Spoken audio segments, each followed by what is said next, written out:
Hey, what's up, everybody? You caught me adjusting this daggone thing. Try something new so I can be heard a little better, and I hope this works. I will be adjusting as I have my conversation. Happy belated New Year and happy Black History Month. I can't wait until we get into Happy Black History Year.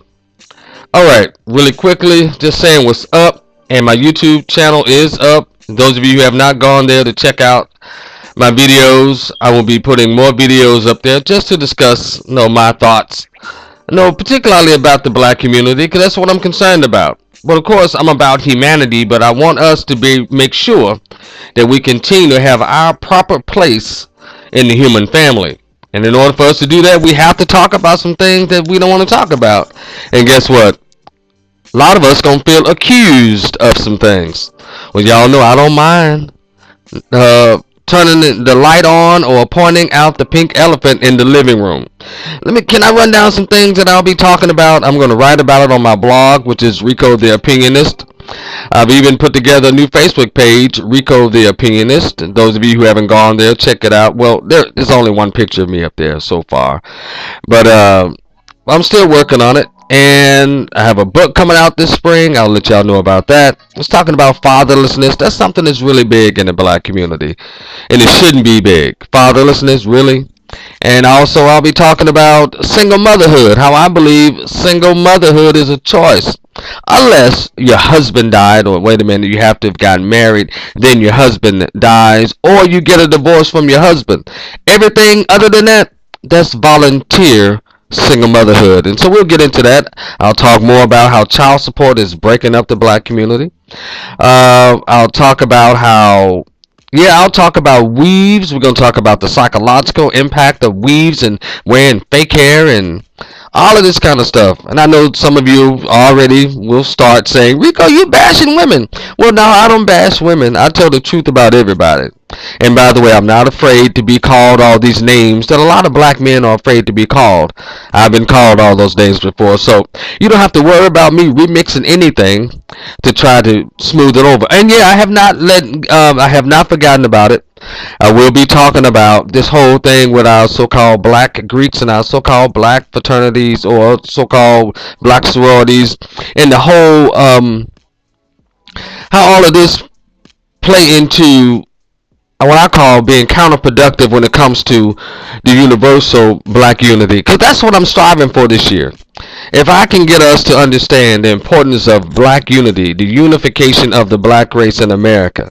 Wow. And by the way, to my white friends, to my white in-laws, and those who are biracial and all of that, this is nothing personal against you, because you know that I've never mistreated anybody because of the color of their skin. I've never had an attitude about anybody because of the color of their skin or lack thereof, if you will. But just because we are friends, just because I have friends in fraternities, sororities, I'm not going to ever stop speaking the truth. Now, when I start lying, shame on me. But again, it's my opinion, and I hope that we can all come to some agreement that everyone is allowed to express his or her opinion. So, before I start this year off, please, in the words of, I guess Jesse Jackson, man, I hate to quote that dude, charge it to my head and not to my heart, because, these are things that need to be said, and it may sound like old stuff, but dadgummit, we still don't seem to get it.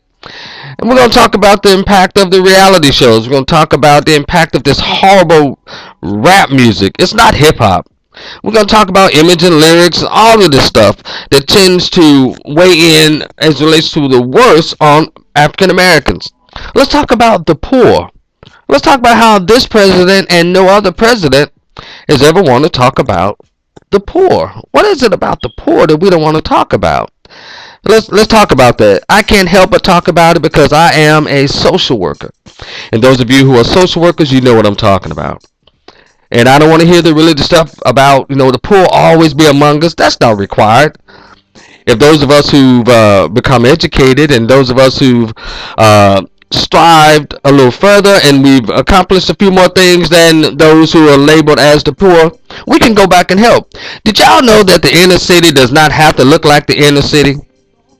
It's done on purpose. The city of Memphis. It looks the way it looks. It behaves the way it behaves on purpose. Let's talk about how. Not let's. I will be talking about in different videos and probably posts on my blog, Rico the Opinionist, how the black church has really destroyed the black community. It's two things: crack and Christ. Those two things have really destroyed the black community. I'm open for all debates about this, but you have to keep it real. The black church has done its fair share of destroying the black community, and most importantly, was always near and dear to my heart. We're going to talk about the plight of the black male, the African American man, the African American boy, and I'm going to point some fingers out at who's actually destroying the black boys. I'm sorry, black females, but y'all get ready. And then it ties into single motherhood. But it's not me, y'all. All you have to do is go to World Star Hip Hop, go to Facebook, go to YouTube. You see a bunch of examples of how black males are being destroyed. It is not just necessarily because black men aren't there. Because if black fathers aren't there, who's raising these particular boys? Okay, now just ponder on that. Okay, but we'll talk later. I just wanted to say hello to all those of you who are on my Facebook page and those who may decide to share this particular page. That Rico Rivers is back for the new year.